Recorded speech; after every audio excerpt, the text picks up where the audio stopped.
Hey guys, and welcome back to this channel. In this video I'll be showing you guys how you can make editing smoother on CapCut PC. So if your app is lagging a lot, this is the best way to make it a little bit smoother. It's not going to change a lot, but you're just not going to click on anything. If you click on it, you won't be able to see this option, so don't click on anything.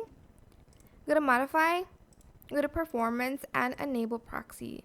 Then select the lowest resolution. You can select the 720p as well, but I'm just going to select the lowest one to maximize editing.